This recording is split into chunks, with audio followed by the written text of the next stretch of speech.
अब जैसे परमात्मा हमें याद दिलाते हैं कि आगे गए ना बावड़े, रहते भी सब जहां, और बिन साहेब की बंदगी की ठोर ठिकाना ना। आज आप कितने ही व्यवस्थित नजर आते हो, खूब बढ़िया पोस्ट हो या अच्छा कोई धन कारोबार आपका हो, बच्चे आपके ठीक ठाक हैं, विवाह शादी भी उनकी अच्छी जगह होगी है, उनका रोजगार भी बढ़िया है, और कल मृत्यु हो जा, जिस व्यवस्था को तू देखकर आंखें बंद करे बैठा है, तो कल एक सेकंड में क्या नहीं हो रहा, किसके साथ नहीं हो रहा, स्वयं नहीं हो रहा तो पड़ोस में हो गया होगा कि, तो वहां उससे देख लो शिक्षा। और फिर भी हमारी आंखें खुलती नहीं, क्योंकि हमारे ऊपर इस 3 गुणों की, त्रिगुणमयी माया का बहुत जबरदस्त प्रेशर है। उस प्रेशर को हटाने के लिए परमात्मा ने ये एंटीबायोटिक ज्ञान दिया है, और ये इसको कति खत्म कर देगा। रात को नींद आना बंद हो जाएगी आपको, और ये विष दिखाई देंगे जिसके लिए आप सारा जीवन नष्ट करते थे। और फिर दूसरी बात यह है कि जो आवश्यक वस्तु है आपको अवश्य मिलेगी। जब हम परमात्मा के इस ऑपरेशन थिएटर में आगे, हमारे जन्म मरण का रोग है आपके सभी के, हम सभी के जो यहाँ हैं, और जन्म मरण के रोग का और कितना ट्रीटमेंट नहीं कबीर परमात्मा के अतिरिक्त।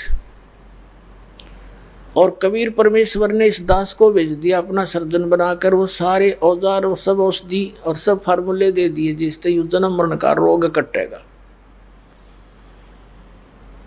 पुण्यात्माओं, इस दास के उपदेश को लेने से पहले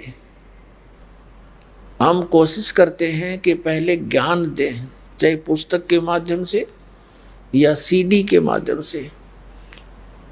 तो हम ये चाहते हैं कि पहले आप जागृत होकर आओ, और फिर जो दुखी हैं वो भी आओ, सुखी भी आओ, सारे आओ।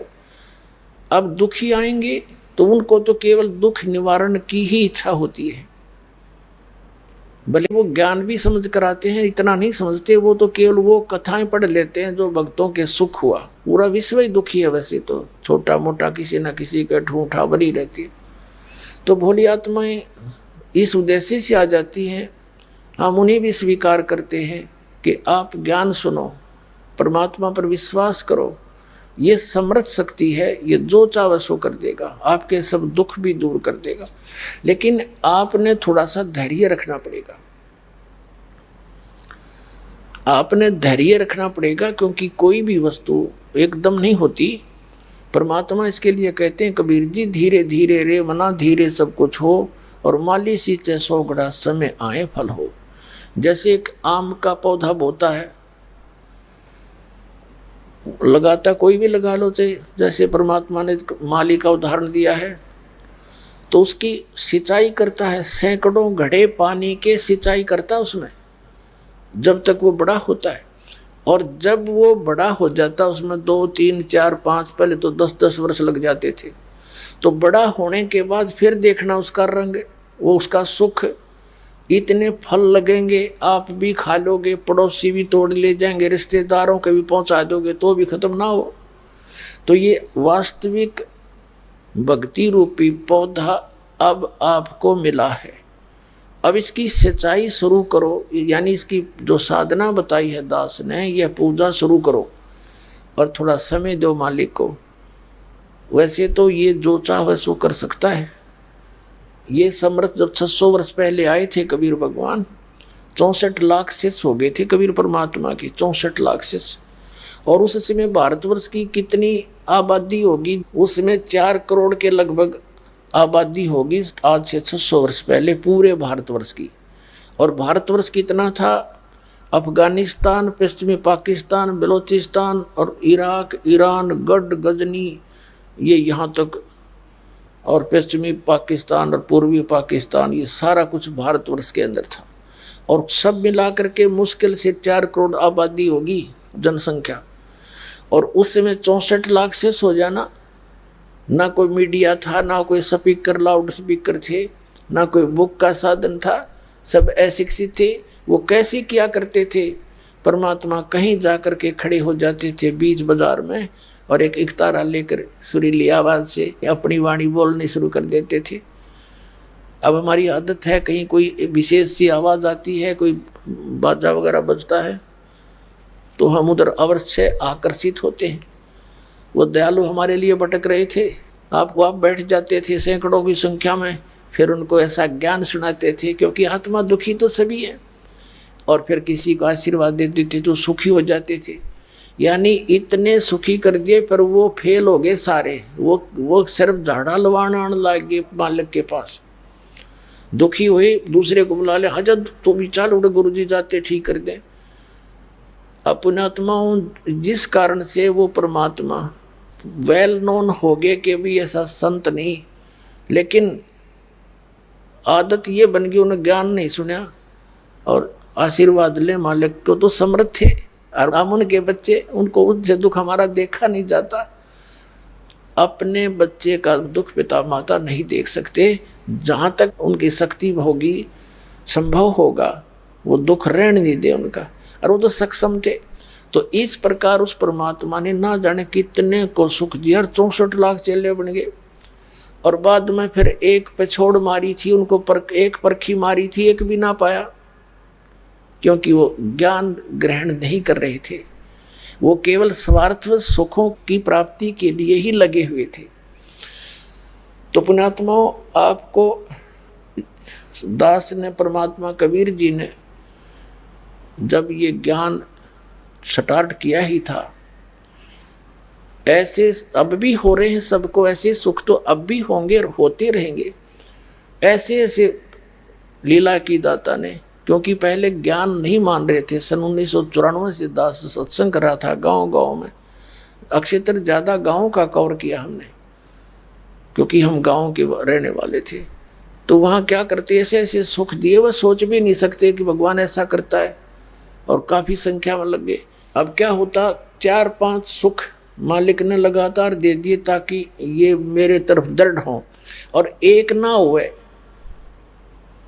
बताओ, और वो आवश्यक ना हो, उसी में दिल टूट गया। नो क्योंकि मैं नहीं फायदा होया मेरे। वो जा बैठा, फिर वही माता का धोकन, वही जहाँ जाया करता वहीं फिर धक्के खाने लग गया। तो कहने का भाव दास का ये है कि यहाँ आने से पहले आप पहले तो हमारा उद्देश्य समझो और फिर अपना समझो। यहाँ आने के बाद सुख तो आपको होगा ही होगा, इसमें तो दो राय है ही नहीं, क्योंकि ये समर्थ है, लेकिन वो अपने हिसाब से करेगा। आप यहाँ आओगे, राहत मिलेगी, फिर आप बैठकर सत्संग सुनोगे। जिनको ऐसा ऐसा कष्ट था, सब फेल हो लिए थे, डॉक्टर भी, झाड़े झपटे भी, संत महंत भी, सब जगह, और यहाँ आते मालिक ने दया कर दी। यह तो होना ही है आपका, लेकिन होगा जब आप पूर्ण रूप से विश्वास कर लोगे। तो इसलिए दास पहले आपको ज्ञान से परिपक्व करना चाहता है। ज्ञान होने के बाद फिर कोई एकाध, मान लीजिए कोई नहीं भी होता है कार्य, और वो ना होने का कारण भी मालिक ही जानता है कि वो होने से आपको हानि है या लाभ है, तो फिर इस तरह आपने इस परमात्मा के ज्ञान को ग्रहण करके तब इस मार्ग पर चलना है। तो दास जो कहना चाहे है, सारा कुछ भूमिका बना के कि यहाँ भक्त आवे, हमारे ज्ञान के उद्देश्य को समझे। ये जो जिसके लिए आप आए हो, तो ये तो भूल जाओ, ये तो आपको बिना मांगे मिलेंगे। ये हमारा यहाँ जो आप मांगने आते हो, वो तो हमारा वो जनरल स्टोर भी नहीं है, ये तो हम आपके लिए रखते हैं, क्योंकि यहाँ पर सब सुविधाएं आपको देनी पड़ेंगी, तभी आप महात्मा को पहचान पाओगे। उस दयालु ने ऐसी भी दया कर रखी है। जैसे हमारा जो मूल उद्देश्य है, आपके जन्म और मरण के रोग का नाश करना है। और ये भी मालिक को मालूम है कि जब तक आपको ये विश्वास नहीं होगा कि कबीर इज गॉड, ये ज्ञान से, तो भी आप इस मार्ग पर सफल नहीं हो सकते। तीसरा, दाता को ये भी मालूम है कि कितना ज्ञान सुना लें, जब तक कोई यो कांटा नहीं निकलेगा, इतने आवाज सुहावा नहीं। परमात्मा परमात्मा है, वो सब जानते हैं मेरे बच्चों को किस चीज की आवश्यकता है। तो आपके जो पाप रूपी कष्ट ये कांटे हैं, ये तो वो निकालना ही निकालेगा। उनके निकले बिना आपका विश्वास नहीं हो सकता कि भगवान है। नहीं तो कितने गीत गा लें हम, कितने प्रमाण दिखा लें, आपका कति विश्वास ना हो। तो वो परमात्मा वो भी विश्वास कराएगा आपको, आपको सुख भी देगा। लेकिन इन संसारिक सुखों के ही डिमांड के लिए, इनकी ही इच्छा के लिए आपने केवल इसीलिए ये नाम ग्रहण नहीं करना चाहिए। दास का कहने का तात्पर्य है। फिर जब आप इस मार्ग पर लग गए तो जैसे डॉक्टर के ऑपरेशन थिएटर में रोगी आ जाता है तो वहां पर डॉक्टर की ही चलेगी, मरीज की नहीं चलेगी। यदि वो रोगी अपने चलाता है तो वो डॉक्टर को डिस्टर्ब कर रहा है, वो उसका इलाज नहीं कर पाएगा और ना वो करवा पाएगा। तो पुण्यात्माओं, आप जी मूल उद्देश्य ये लेकर आइएगा कि हम कितने दिनों से यहाँ धक्के खा रहे हैं, भटक रहे हैं, और आप क्या मांग लोगे? किसी का पुत्र नहीं है तो पुत्र मांगने आओगे, निर्धन है वो धन मांगने आएगा, रोगी है वो सवा सत्य मांगने आएगा। अब परमात्मा कहते हैं ये जो तुम मांगने आओगे ये ऐसी विधि बताएंगे हम, ये तुम्हें पहले मिलेंगी, ये तो मिलेंगी ही मिलेंगी, ये समझ लेना। जैसे किसान गेहूं बीजता है तो गेहूं बीजता है, उसका उद्देश्य गेहूं से तूड़ा बनाना नहीं होता। गेहूं बीजने का उद्देश्य उसका चारा भूस प्राप्ति नहीं होता। उसका उद्देश्य होता है कि मेरे बच्चे भूखे ना मरे, मुझे गेहूं प्राप्त हो, अन्न प्राप्त हो। और गेहूं बीजा जाता है तो भूस उसके साथ होता है, वो तो पहले बनेगा, भूस तो बनेगा ही बनेगा उसमें। तो कहने का भाव ये है कि जो वस्तु आप मांगने आते हो वो तो है भूस, और जो हम देना चाहते हैं वो है कणक, आपकी जीवन रक्षा। तो ऐसी विधि, ऐसी भक्ति आपको दी जाएगी कि जो डिमांड आप करने आए हो, कोई रोगी है उसका रोग दूर होगा, निर्धन है उसको आवश्यक वस्तु धन अवश्य मिलेगा। वो भक्ति विधि आपको बताई जाती है कि इसमें ये भूस तो बनेगा ही बनेगा। तो फिर मांगने की आवश्यकता नहीं रहेगी, आप इतने समझदार हो जाओगे। आप इस भक्ति को स्टार्ट करके देखो विश्वास के साथ। जो प्रथम मंत्र आपको दिया जाता है, ये हमारे शरीर के अंदर जो कमल बने हुए हैं, इन कमलों में जिस जिस भी देव का अधिपत्य है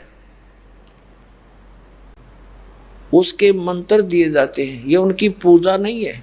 पूजा में और साधना में अंतर होता है। जैसे हमने आम की आवश्यकता है, आम हमारा पूज्य है। आम प्राप्ति के लिए हम क्या करते हैं? मजदूरी करते हैं। धन कमाने के लिए पैसा चाहिए और पैसे से फिर आम मिलेगा। तो हम जहाँ कोई मजदूरी करते हैं या कोई नौकरी करते हैं, कोई व्यवसाय करते हैं, धन कमाते, तो वह मजदूरी है, वो पूजा नहीं है आम की, वो उनकी पूजा नहीं है। आम पूजा आम की कर रहे हैं क्योंकि हमें आम की आवश्यकता है। आम मिले कैसे, उसके लिए साधना है, सारी प्रोसेस है वो। तो ऐसे इन भगवानों की जो हम आपको मंत्र देते हैं, ये इनकी पूजा नहीं है, इनकी मजदूरी है या। और इनकी जो हम आपको साधना बताते हैं, इसके करने से ये आपको ऑटोमेटिकली लाभ देना शुरू करेंगे, क्योंकि यहाँ के ये इंचार्ज हैं। श्री ब्रह्मा जी, श्री विष्णु जी, दुर्गा जी और ये गणेश जी, ये यहाँ के इंचार्ज हैं। इनके विभाग बांटे गए हैं और जो भी आप सत साधना करोगे शास्त्र अनुकूल, ये फल देंगे आपको यहाँ पर। अब जैसे आपने कोई कनेक्शन ले रखा है, बिजली का, टेलीफोन का कनेक्शन ले रखा है, जल और गैस का कनेक्शन ले रखा है, तो आप उनके जो टैक्स भरते हो उनकी पूजा नहीं करते। टैक्स भरोगे आपको सुविधा देंगे, आपके काम चलेंगे। तो ये समझो, इनके जो मंत्र आपको दिए जाते हैं ये इनका टैक्स है,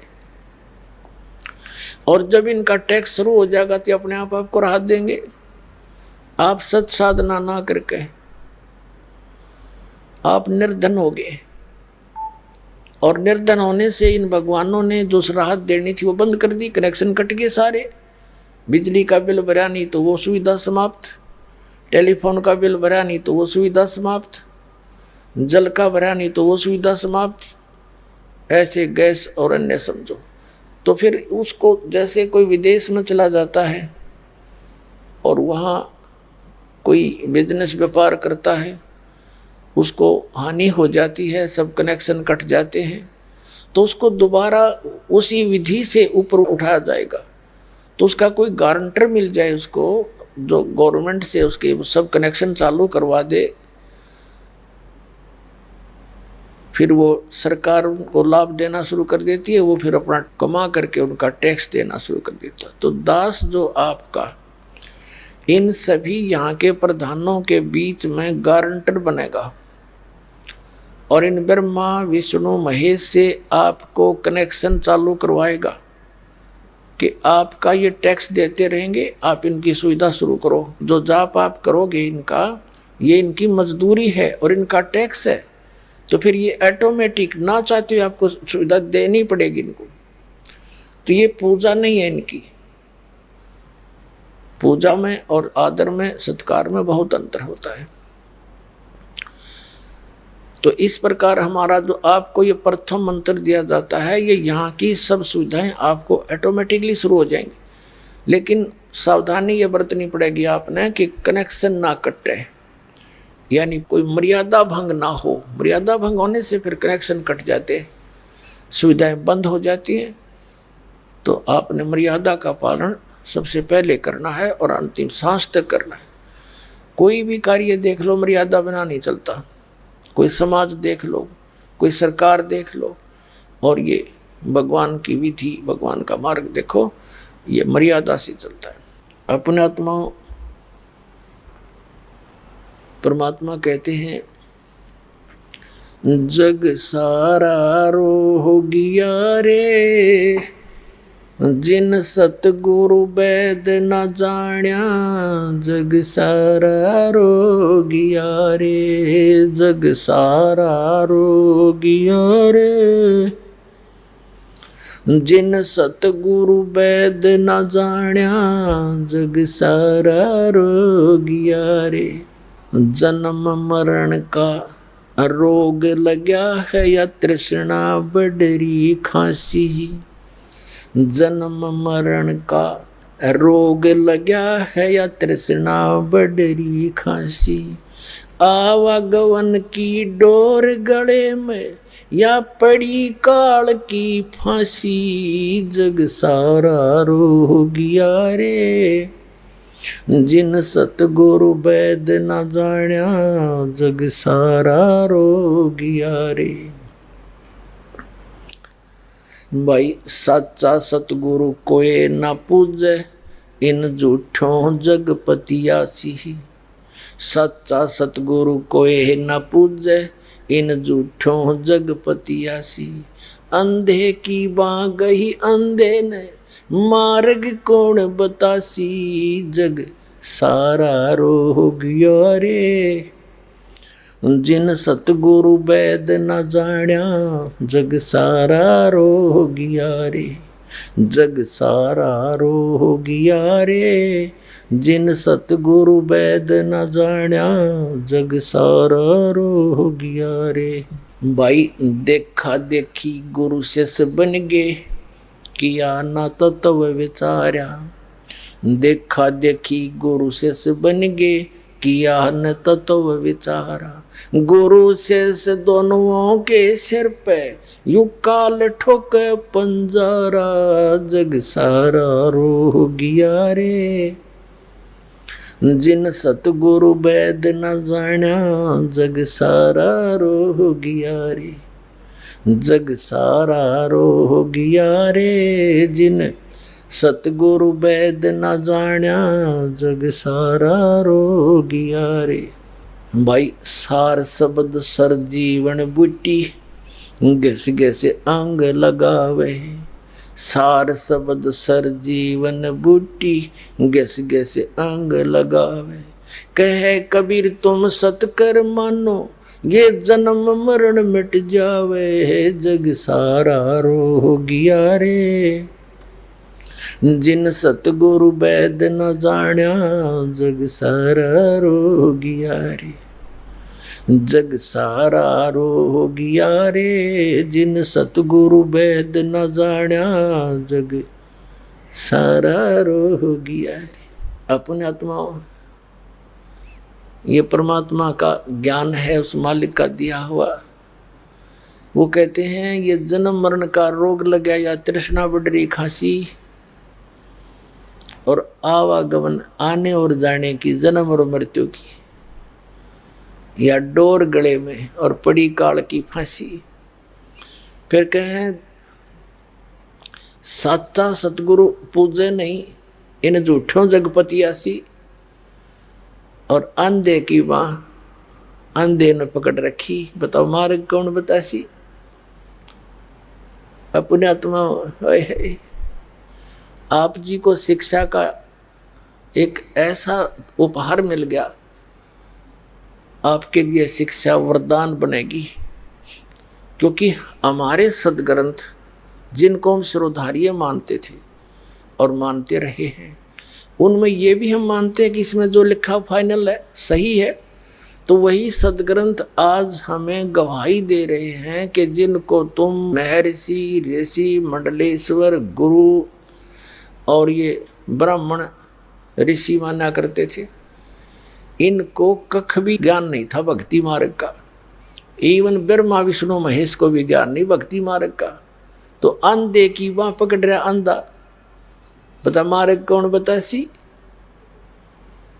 पुण्यात्मा इस दास के साथ ये संघर्ष इसी कारण से हुआ था, क्रोथा कांड, कि दास ने इन सभी अज्ञानी ऋषि, महर्षि, मंडलेश्वरों की जो है ना वो थैली खाली करके दिखा दी। वो ISI मार्ग ला रहे थे और कख पाया ना।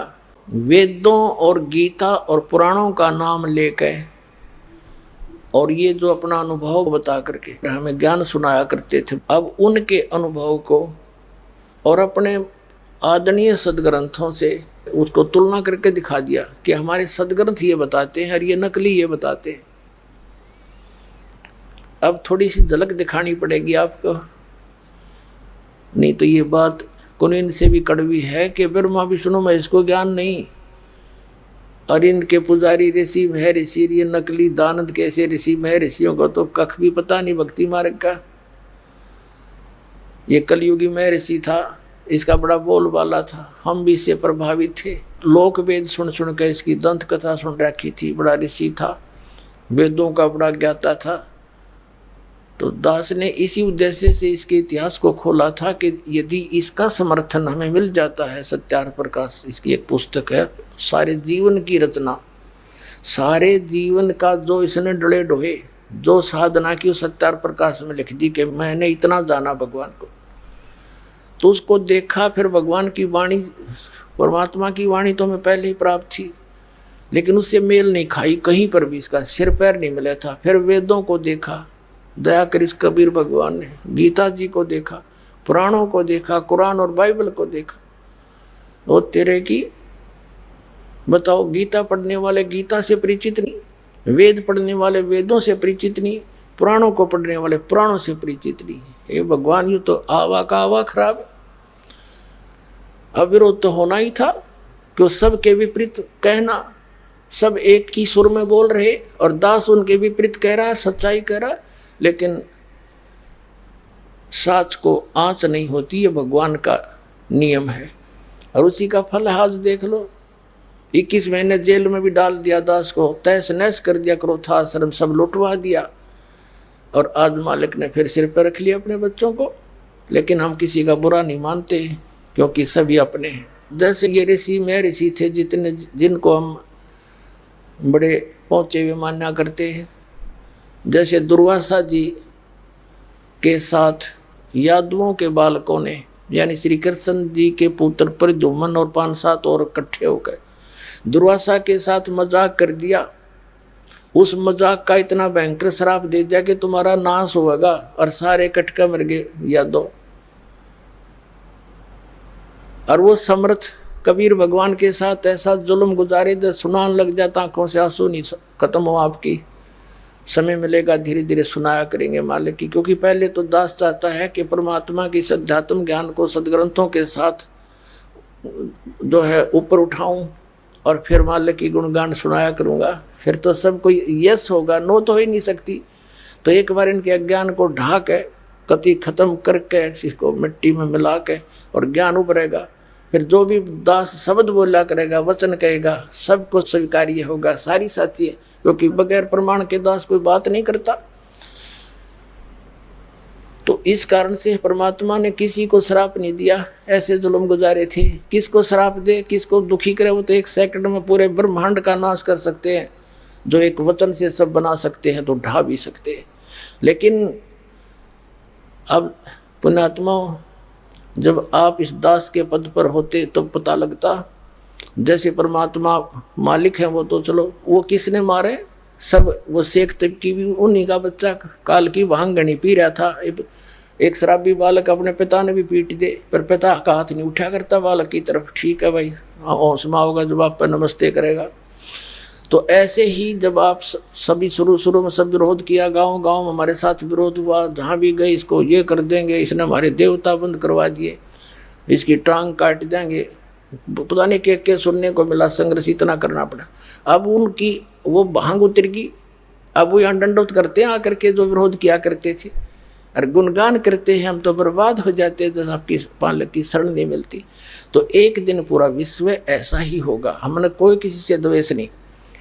कबीर साहब कहते हैं, जो तोकू काटा बोवे ताको बो तो फूल, और तोहे फूल के फूल है वाको है त्रिशूल। और फिर हमारे साथ समर्थ है, फिर हमने किसी के साथ गिल्ला भी क्या है, जब मालिक साथ रहना चाहिए तो संसार तो फिर आपके साथ हो लेगा। जिसके साथ भगवान है तो हमारे साथ कबीर भगवान है, हम उसी के बच्चे हैं, सब अपने ही बच्चे हैं। दास का कति हृदय से दृष्टिकोण यही है, क्योंकि हमें ज्ञान हो गया, हमारा अंधेरा हट गया, हमने दूसरे कोई दिखाई नहीं देता, गरीब होते अमीर, हमने परमात्मा का बालक दिखाई देता है। अमीर है वो भी उसी का, कल मृत्यु हो जाए वो अमीर कहाँ रहेगा, वो तो सारा यहीं छोड़ गया, तो जोड़ा जाड़ा सारा वो तो एक सिंगल जाएगा वहाँ पर कंगाल होकर के। और वहाँ तो धनी वो होगा जिसके पास यह भक्ति होगी। कबीर सब जग निर्धना धनवंता ना कोए, और धनवंता सो जानिए जिस पर राम नाम धन होए। तो भगवान यहाँ के इस धन को ना देखता, उस राम नाम के धन ने देखा। चाहे कंगाल के पास हो धन, उसको सीने से लगाएगा दाता, और सेठ के पास वो भी परमात्मा के लिए प्यारा है। तो ये जो परमात्मा के इन प्रमाणों का, सच्चाई का इतना परिणाम हमें मिला कि आज परमात्मा ने पूरे विश्व में ढोल बजा दिया, और सबसे प्रार्थना कर दी कि तुम्हारे पास यदि ज्ञान है तो चर्चा करो मैदान में, आध्यात्मिक ज्ञान के मैदान में। सब कान बोझ के बैठे हैं, कोई नहीं चल सकता। क्यों नहीं? क्योंकि झूठे हैं, अज्ञानी हैं, उनके पास कख भी नहीं है। तो जनता आज बहुत समझदार है, इस बात का बड़ा प्रभाव पड़ रहा है कि बोल क्यों नहीं रही वो, और बोलते हैं तो वो फ्यूज है सारे। जितनी भी आध्यात्मिक ज्ञान चर्चा हुई है उनके पास कख भी नहीं है, सारे प्रमाणित करके दिखा दिए, विद प्रूफ दे दिया, वो सब शांत होकर बैठ गए।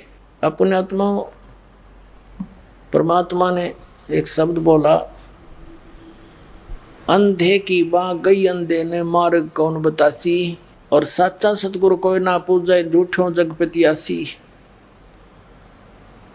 फिर परमात्मा ने कहा है कि देखा देखी गुरु शिष्य बन गए, किया न ततो विचारा, और गुरु शिष्य दोनों के सिर पर काल ठोका पंजारा। यहाँ ये चाहे मंडलेश्वर पाके बैठे हो, चाहे आचार्य और शंकराचार्य अपने बैठे हो, और चाहे कितने गुरु पद प्राप्त करके अपने पुनों का नाश कर रहे हो, इस सत भक्ति के बिना, इस सच्चे मंत्र की कमाई के बिना वहाँ कोई सहारा नहीं जीव को। गुरु चेले दोनों पटेंगे ऊपर जाकर के। परमात्मा कहते दोनों के सिर पे काल ठोका पंजारा। तो उससे बचने के लिए एक ही तरीका है, सतलोक आश्रम बरवाला में आओ और ये सच्चा ज्ञान प्राप्त करो और नाम प्राप्त करो। सदा सुखी तेरे बालक भी सुखी। एक थोड़ी सी झलक दिखाते हैं, ये कितने ज्ञानी थे ब्रह्मा विष्णु महेश और ये ऋषि महर्षि। थोड़े से समय में सब क्लियर हो जाएगा अपने ही सदग्रंथों में देखिएगा। श्रीमद् देवी भागवत सचित्र मोटा टाइप गीता प्रेस गोरखपुर से प्रकाशित है। इसके संपादक हैं हनुमान प्रसाद पोदार और चिमन लाल गोस्वामी। ये यहाँ से प्रकाशित है, गीता प्रेस गोरखपुर, गोविंद भंड कार्यालय कोलकाता का संस्थान। और यही इसके मुद्रक हैं, ये इनकी फॉक्स और फोन नंबर है। पहला सकंद संक्षिप्त देवी भागवत 28 पृष्ठ पे। एक बार नारद जी और व्यास जी की आपस में चर्चा गोष्ठी हुई। नारद जी से व्यास जी ने कोई प्रश्न किया तो नारद जी ने कहा कि महाभाग व्यास जी, तुम इस विषय में जो पूछ रहे हो ठीक यही प्रश्न मेरे पिताजी ने यानी ब्रह्मा जी ने श्री हरि यानी विष्णु जी से किया था। देवा अधिदेव भगवान जगत के स्वामी हैं। अब देखो नारद जी और ब्रह्मा जी विष्णु जी को देवाधिदेव भगवान जगत के स्वामी हैं। लक्ष्मी जी उनकी सेवा में उपस्थित रहती हैं। दिव्य कौस्तुमणि उनकी शोभा बढ़ाती है। वे शंख चक्र गदा पद्म लिए रहते हैं। पीताम्बर धारण करते हैं। 4 भुजाएं हैं। वक्षस्थल पर श्री वत्स का चिन्ह चमकता रहता है। वे चराचर जगत के आश्रयदाता हैं। जगत गुरु एवं देवताओं के भी देवता हैं। ऐसे जगत प्रभु भगवान श्री हरि महान तप कर रहे थे। श्री विष्णु जी तपस्या कर रहे थे। उनकी समाधि लगी थी।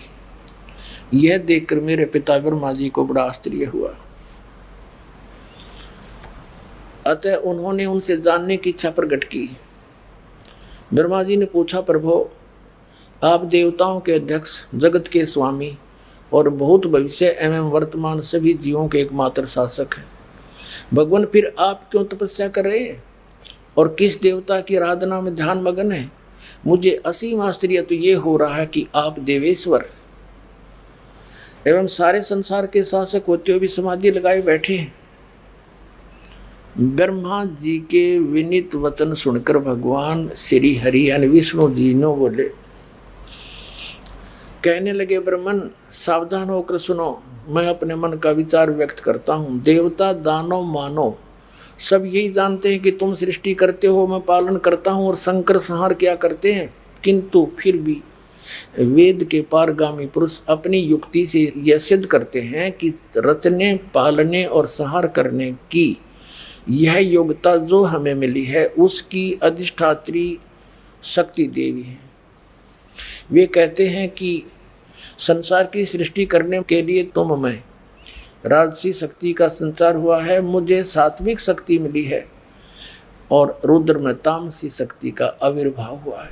उस शक्ति के अभाव में तुम इस संसार की सृष्टि नहीं कर सकते, मैं पालन करने में सफल नहीं हो सकता और रुद्र से संहार कार्य होना भी संभव नहीं। ब्रह्मा जी, हम सभी उस शक्ति के सहारे अपने कार्य में सदा सफल होते हैं। सुवर्त प्रत्यक्ष और परोक्ष दोनों उदाहरण मैं तुम्हारे सामने रखता हूँ, सुनो। यह निश्चित है कि उस शक्ति के अधीन होकर ही मैं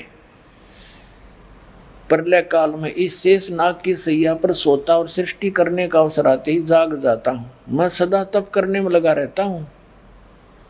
उस शक्ति के शासन से मैं कभी मुक्त नहीं रह सकता। कभी अवसर मिला तो लक्ष्मी के साथ सुखपूर्वक समय बिताने का सौभाग्य प्राप्त होता है। मैं कभी तो दानों के साथ युद्ध करता हूँ। अखिल जगत को भय पहुँचाने वाले दैत्यों के विकराल शरीरों को शांत करना मेरा परम कर्तव्य हो जाता है। और यहाँ रिकॉर्ड तोड़ दिया अपने अध्यात्म ज्ञान का। मुझे सब प्रकार से शक्ति यानी दुर्गा के अधीन होकर रहना पड़ता है। उन्हीं भगवती शक्ति यानी श्री दुर्गा जी का निरंतर ध्यान किया करता हूँ। ब्रह्मा जी, मेरी जानकारी में इन भगवती शक्ति से बढ़कर दूसरे कोई देवता नहीं। आ लिया अंत श्री विष्णु जी के अध्यात्म ज्ञान का। ये कह रहे हैं कि मैं इस दुर्गा से ऊपर और कोई भगवान नहीं जानता, इससे ऊपर मैं किसी भगवान की जानकारी नहीं रखता और मैं इसी की पूजा करता हूँ। ठीक है, अब ये श्री देवी जी क्या कहती है, पुण्यात्मा आज हमने ऐसे इंटरनेट सैटेलाइट बना लिए हैं, कंप्यूटर बना लिए और ऐसा कुछ सारी सिस्टम बना लिए, टीवी हैं, और जो करना था उसकी तरफ हमारा ध्यान नहीं। अब हमारा सारा ध्यान इधर डाइवर्ट होएगा। हम छक लिए, इन थोड़े दिन में छक लेंगे सारे, टीवी टेवी देख कर सारे दिन बकवास सुन के उब जाएगी आत्मा कति इस ज्ञान से। फिर देखना नए सिरे इसका एक कैसा आनंद आएगा, इसको एकदम ऐसा सुख आएगा आपको इस भक्ति में, इस सृष्टि के किसी भी पदार्थ में नहीं है। और सतलोक चले जाएंगे फिर। अब देखना 7वां स्कंद 562 पृष्ठ पर संक्षिप्त देवी भागवत। और यहाँ देखना देवी के द्वारा हिमालय को ज्ञानोपदेश और ब्रह्म स्वरूप का वर्णन। श्री दुर्गा जी ने हिमालय राजा को ज्ञान सुनाया।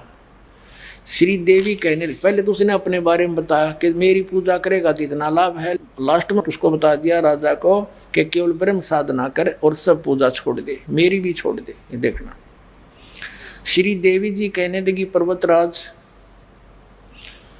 उस ब्रह्म का क्या स्वरूप है यह बतलाया जाता है, जो प्रकाश रूप सबके अत्यंत समीप में स्थित हृदय रूप गुहा में स्थित होने के कारण गुहाचर नाम से प्रसिद्ध है और महान पद अर्थात परम प्राप्य है। वह समस्त प्रजा के ज्ञान से परे है, अर्थात किसी की बुद्धि में आने वाला नहीं है, ये तुम जानो।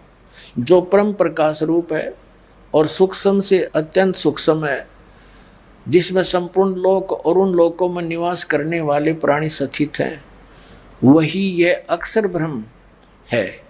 वही सबके प्राण है, वही सबकी वाणी है और वही सबके मन है। वही एक परम सत्य और अमृत अविनाशी तत्व है। सौम्य उस वेदने योग्य लक्ष्य का तुम भेदन करो, मन लगाकर उसमें तन्मय हो जाओ। सौम्य उपनिषद में कथित महान अस्त्र रूप धनुष लेकर उस पर उपासना द्वारा तीक्ष्ण किया हुआ बाण संधान करो और फिर भावानुगत चित्त के द्वारा उस बाण को खींचकर उस अक्षर रूप ब्रह्म को ही लक्ष्य बनाकर वेधन करो। प्रणव यानी ओम तद अनु समझो, और जीवात्मा बाण है और ब्रह्म को उसका लक्ष्य कहा जाता है। अब ये क्या कहना चाहती है देवी जी कि ओम नाम जाप कर और ब्रह्म को पाने का टारगेट रख, बस इतनी सी बात है। अब आगे देखो क्लियर करती है। अब देखो यहाँ देखना अक्षर ब्रह्म भी कहा है इसी ब्रह्म को इस देवी ने। यहाँ देखना इसको, वही ये अक्षर ब्रह्म है और यहाँ भी अक्षर ब्रह्म कहती है और फिर कहती है ओम धनुष से जीवात्मा बाण, ब्रह्म को उसका लक्ष्य कहा जाता। ये अक्षर ब्रह्म और ब्रह्म ये एक ही बता रही है। देखो पुण्यात्मा, आपको पता चलेगा कौन कितने पानी में। अब जैसे आपने श्रीमद् भगवद गीता अध्याय नंबर 15 के श्लोक नंबर 16 और 17 में बहुत बार दिखाया है, उसमें 3 पुरुष हैं, एक सरपुरुष, एक अक्षर पुरुष और तीसरा उत्तम पुरुषत्व अन्य, जिसको परम अक्षर पुरुष कहते हैं। 8वें अध्याय के प्रथम मंत्र में अर्जुन ने गीता ज्ञानदाता से पूछा कि आपने 7वें अध्याय के 29वें मंत्र में जिस तत्ब्रह्म की जानकारी दी है कि उसको जानने के पश्चात और सारे अध्यात्म ज्ञान से परिचित और सब कर्मों से परिचित प्राणी केवल जरा और मरण से छूटने का प्रयत्न करता है और किसी वस्तु की डिमांड नहीं करता, तो किम तत्ब्रह्म, ऐसा क्या है वो ब्रह्म। 8वें अध्याय के 3 श्लोक में गीता ज्ञानदाता ने कहा कि वो परम अक्षर ब्रह्म है। तो गीता जी अध्याय नंबर 15 के श्लोक नंबर 16 और 17 में 3 पुरुष हैं। सरपुरुष ये ब्रह्म है, अक्षर पुरुष ये परब्रह्म है जो 7 संग ब्रह्मांड का स्वामी है, और सरपुरुष ये केवल 21 ब्रह्मांड का मालिक है। और 15वें अध्याय के 17वें श्लोक में कहा कि उत्तम पुरुष है तो अन्य परमात्मा इति उदाहरत है। यह लोग तेरे अविश्य विवर्ती अवे ईश्वर है।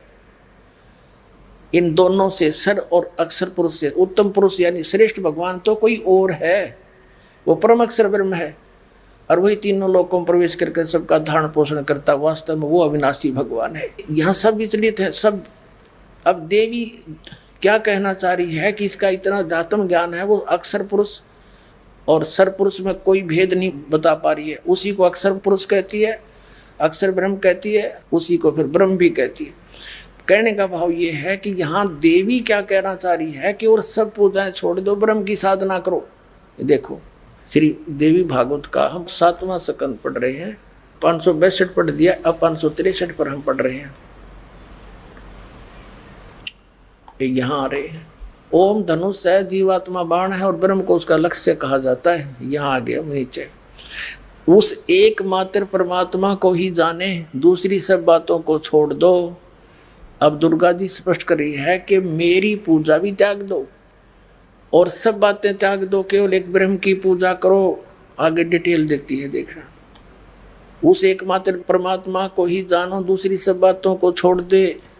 यही अमृत रूप परमात्मा के पास पहुंचाने वाला पुल है। संसार समुद्र से पार करके अमृत स्वरूप परमात्मा को प्राप्त कराने का यही सुलभ साधन है।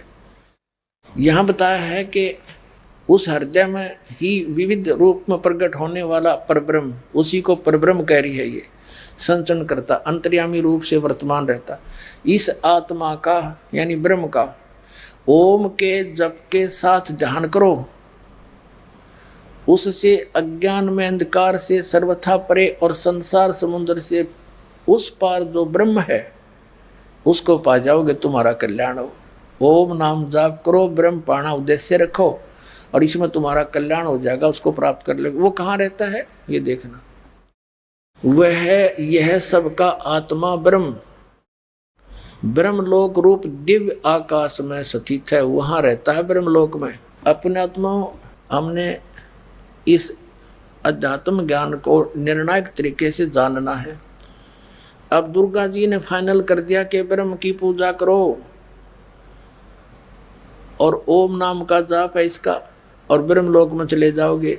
अब श्रीमद् भगवद गीता अध्याय नंबर 8 के श्लोक नंबर 13 में ये गीता ज्ञानदाता ब्रह्म है जो श्री कृष्ण जी में बोल रहा है। ये सरपुरुष, ये काल है। ये कह रहा है कि ओम इति एकाक्षरम ब्रह्म व्यवहारण माम अनुसमरण ये प्रयाति तो जंदेहम सयाति परमाम गतिम। माम ब्रह्म, मुझ ब्रह्म का केवल एक यह ओम अक्षर है, नथिंग एल्स।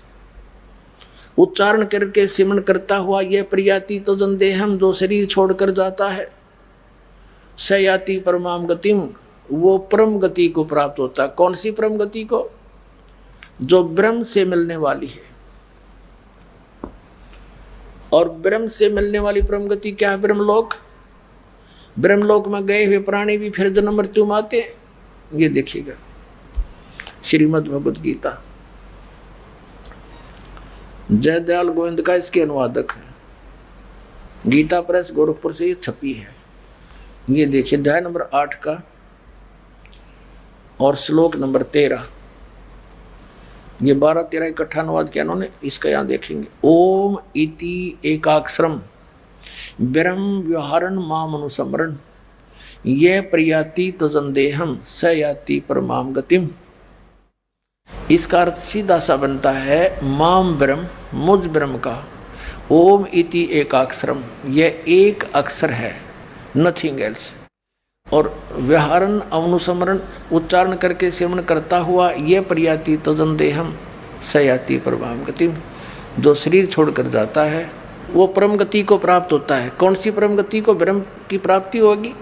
इन्होंने यहाँ से अनुवाद किया इसका, जो पुरुष ओम इस एक अक्षर व ब्रह्म को उच्चारण करता हुआ और उसके अर्थ स्वरूप मुझ निर्गुण ब्रह्म का चिंतन करता हुआ शरीर त्याग कर जाता हुआ पुरुष परम गति को प्राप्त होता है।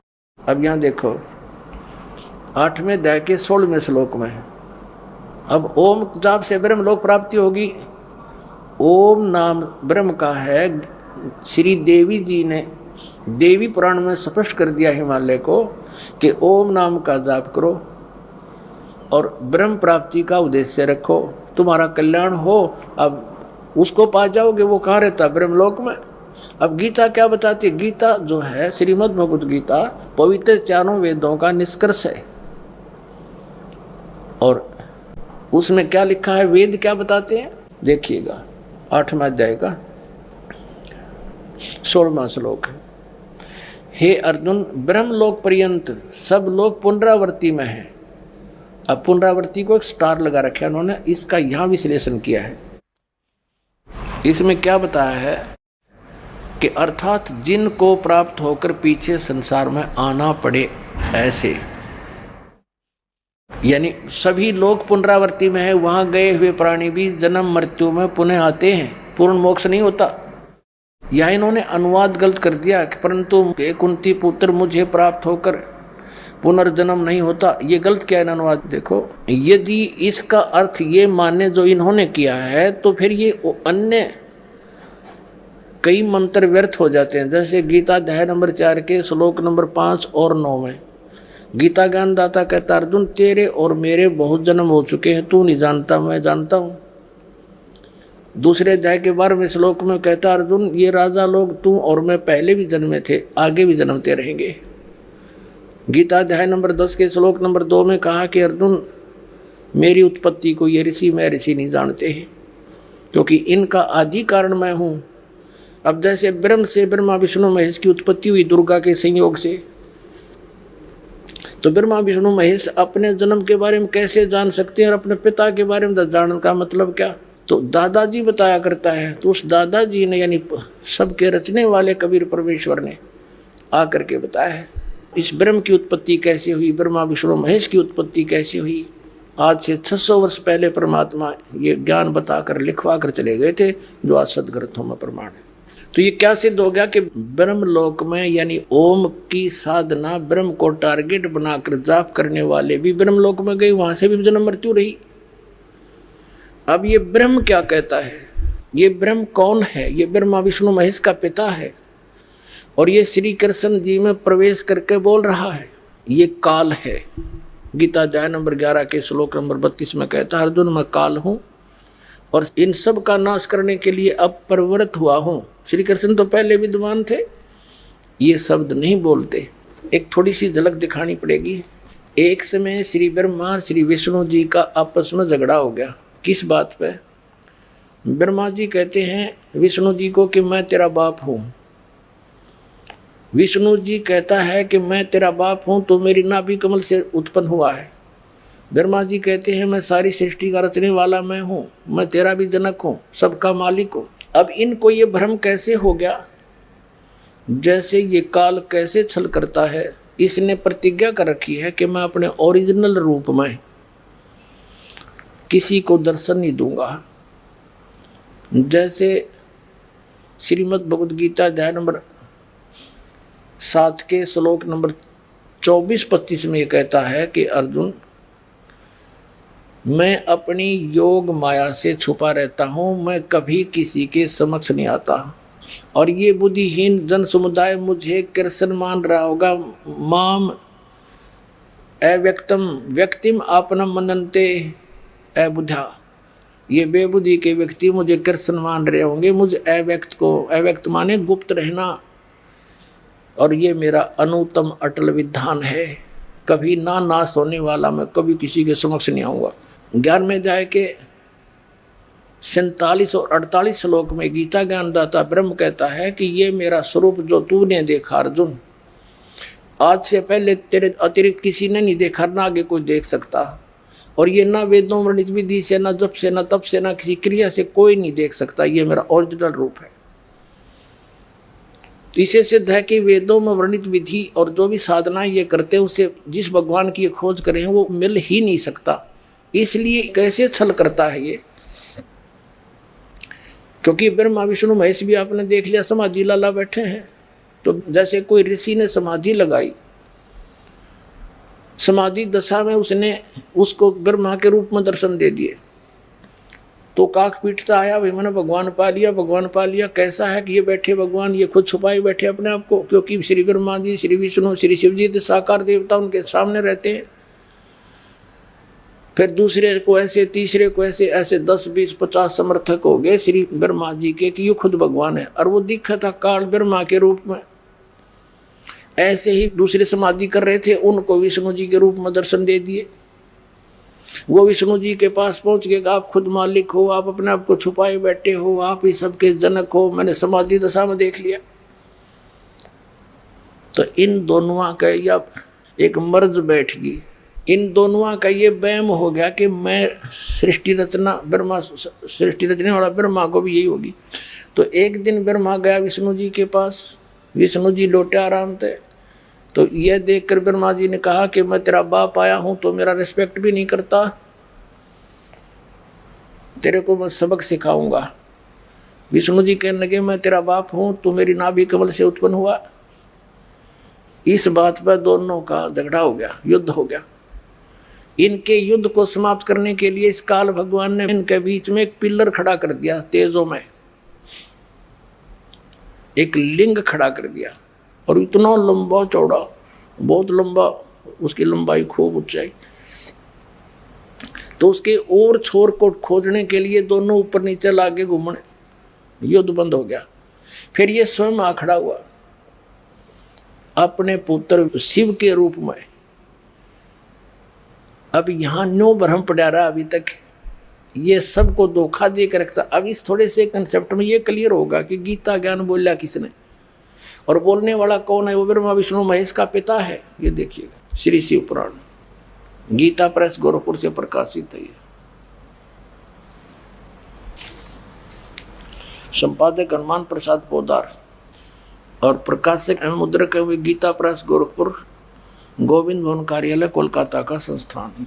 ये देखिएगा, ये 24 पृष्ठ पे ब्रह्मा और विष्णु लड़ रहे थे, इनके बीच में ये पिलर खड़ा कर दिया, और फिर ये आप आ गया इनके बीच में न लग गया ज्ञान सुनान। ये देखिएगा 25 पृष्ठ पे विद्वेश्वर संहिता। अब ब्रह्मा और विष्णु ने पूछा, प्रभु इस काल से शिव रूप में आ गया, ये शिव रूप में सृष्टि आदि 5 कृत्यों के लक्षण क्या हैं, यह हम दोनों को बताइए। भगवान शिव बोले, मेरे कृत्यों को समझना अत्यंत गहन है, तथापि कृपा पूर्वक तुम्हें उनके विषय में बता रहा हूँ। अब आगे आ जाओ, हम अपने मतलब की बात पढ़ लेंगे। 26 पे हम पढ़ रहे हैं संक्षिप्त शिव पुराण विद्वेश्वर संहिता। अब ये काल उनको कह रहा है दोनों को, ये शिव रूप में आ गए। ये क्या कह रहा है, पुत्रों तुम दोनों ने, ब्रह्मा और विष्णु को पुत्र कह रहा है, तपस्या करके प्रसन्न हुए मुझ परमेश्वर से सृष्टि और सतीथि नामक 2 कृत प्राप्त किए हैं। ये देखो कैसा कमाल कर रखा है। कहते तुमने तप किया और मन प्रसन्न होकर तुमको ये 2 जॉब दे दिए, 2 विभाग, सृष्टि और सतीथि। ईंग लगी ना फटकड़ी, पहले इन बडड़े डुआए, तपस्या करवाई, इनको चार्ज करवा दिया, बैटरी होगी, सिद्धि आ गई, इनको भी ये 2 महकमे दे दिए दोनों को। अब तुम फोड़ो कर्म। अब देखो, पुत्रों तुम दोनों ने तपस्या करके प्रसन्न हुए मुझ परमेश्वर से सृष्टि और सतीथि नामक 2 कृत प्राप्त किए हैं। ये दोनों तुम्हें बहुत प्रिय हैं। इसी प्रकार मेरी विभूति स्वरूप, यानी मैं इस रूप में खड़ा हूँ, मेरे जैसे रूप वाले रुद्र और महेश्वर ने 2 अन्य उत्तम कृत्य, यो ने है मैं नहीं है, गलती से लिखा है, रुद्र और महेश्वर ने ये 2 अन्य उत्तम कृत्य संहार और तिरोभाव मुझसे प्राप्त किए हैं, परंतु अनुग्रह नामक कृत्य दूसरा कोई नहीं पा सकता। अब देखो, ब्रह्मा और विष्णु ये दोनों हो गए, रुद्र और महेश्वर 4 हो गए, बोलनिया 5वां। अब ये बोलने वाला कौन है, ये काल है, यो ब्रह्मा विष्णु महेश इन सब का पिता है। अब ये आगे क्या ज्ञान दे रहा है कि मेरा ओम नाम है, और ये 5 अवयव से बनकर एक अक्षर हो गया। ये देखो 26 पृष्ठ पे संक्षिप्त शिव पुराण पे यहाँ आगे है, मैंने पूर्व काल में अपने स्वरूप भूत मंत्र का उपदेश किया है, जो ओंकार के रूप में प्रसिद्ध है। वह मंगलकारी मंत्र है। सबसे पहले मेरे मुख से ओंकार ओम प्रकट हुआ, जो मेरे स्वरूप का बोध कराने वाला है। ओंकार वाचक है, मैं वाच्य हूँ। ये मंत्र मेरा स्वरूप ही है। प्रतिदिन ओंकार का निरंतर श्रवण करने से मेरा ही सदा श्रवण होता है। मेरे उत्तरवर्ती मुख से अकार का, पश्चिम मुख से उकार का, दक्षिण मुख से मकार का, ए ऊ मैं, और पूर्ववर्ती मुख से बिंदु का, मध्यवर्ती मुख से नाद का प्राकट्य हुआ है। इस प्रकार 5 अवयवों से युक्त ओंकार का विस्तार हुआ है।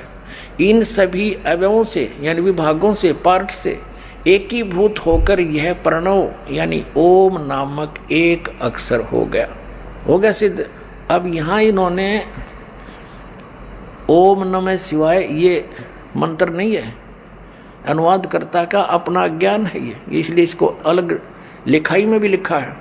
यह पंचाक्षर मंत्र है, नहीं ये तो ओम है, ये ओम है पंचाक्षर मंत्र। ये 5 अवयव से युक्त ओंकार का विस्तार हुआ है। इन सभी अवयव से एकीभूत होकर, 5 से एकीभूत होकर ओम नामक एक अक्षर हो गया। ये ओम नमः शिवाय नहीं है, ये 5 ही तो ओम ही है सीधा। अब इससे क्या सिद्ध हो गया कि ओम किसका मंत्र है? ये ब्रह्मा विष्णु महेश के पिता का। और गीता किसने बोली? इस काल ने। ये 8वें अध्याय के 13वें श्लोक में आपने देख लिया, ओम इति एकाक्षरम ब्रह्म विहारण मामनुसमरण यह प्रियाति तजन देहम सयाति परमाम गतिम। मुझ ब्रह्म का केवल एक ओम मंत्र है, और जो इसका अंतिम सांस तक सिमरण करके शरीर छोड़कर जाता है तो इस ओम से मिलने वाली परम गति ब्रह्मलोक प्राप्ति होती है। ब्रह्मलोक में गए हुए प्राणी भी जन्म मृत्यु में आते हैं। गीता ज्ञानदाता 2 अध्याय के 12वें श्लोक में गीता में, और 4थे अध्याय के 5 और 9 में 10वें अध्याय के 2 श्लोक में स्पष्ट करता है कि अर्जुन तेरे और मेरे बहुत जन्म हो चुके हैं, तू नहीं जानता मैं जानता हूँ। यानी गीता ज्ञानदाता का उपासक भी जन्म मृत्यु के रोग से नहीं छूट सकता। इसलिए गीता अध्याय नंबर 15 के श्लोक नंबर 1 से 4 में स्पष्ट किया गीता ज्ञानदाता ने कि जो 4थे अध्याय के 32 और 34 श्लोक में जिस तत्वदर्शी संत से ज्ञान प्राप्त करने की मैंने कहा है, उस ज्ञान का आश्रय करके और उसकी पहचान बताइए 15वें अध्याय के प्रथम मंत्र में कि उल्टे लटके हुए संसार रूपी वृक्ष के सभी विभाग जो बता देगा स वेदवित, वो तत्वदर्शी संत है। उस